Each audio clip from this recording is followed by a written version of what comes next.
এটা আমাদের সেই বাংলাদেশ যার পরতে পরতে মিশে রয়েছে দুর্নীতি, অনিয়ম আর ভেজাল।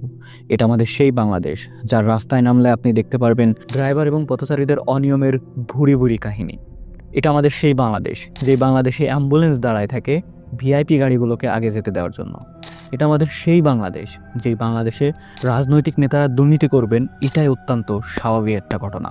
এটা আমাদের সেই বাংলাদেশ যেই বাংলাদেশে বখাটে যুবকরা ছিনতাই করবে, চাঁদাবাজি করবে, সন্ত্রাসবাদ করবে, এগুলো অতি সাধারণ ঘটনা। এটা আমাদের সেই বাংলাদেশ যেই বাংলাদেশের রাজনৈতিক নেতারা স্টুডেন্টদেরকে নিজেদের প্রয়োজনে বা নিজেদের স্বার্থে ইচ্ছামতো ব্যবহার করবে, দেশের ভবিষ্যৎ না ভেবেই। এটা আমাদের সেই বাংলাদেশ যেই বাংলাদেশে আপনি খাবার খাচ্ছেন না বিষ খাচ্ছেন সেটা নিজেও বুঝতে পারবেন না।